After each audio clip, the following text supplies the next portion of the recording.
Wait করছি, অনেকক্ষণ ধরে গাড়ি আটকে আছে, বরফের মধ্যে আসতে পারছে না। চাকা ঘুরছে ঠিকই, কিন্তু গাড়ি মুভ করছে না।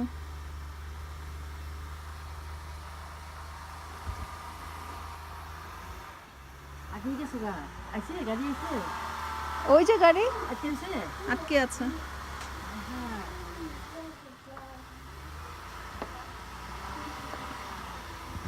আপনি কি বুট পরেছেন?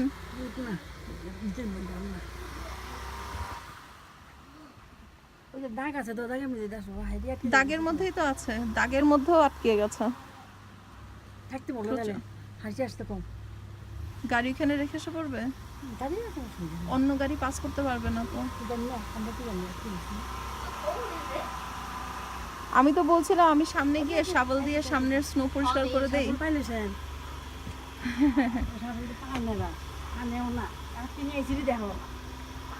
দোকানে ছিল, দোকান থেকে আনার কথা।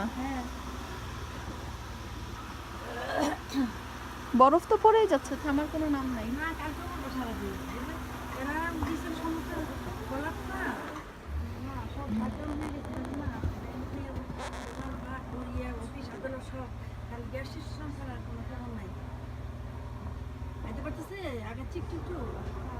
একটু একটু আগাচ্ছে।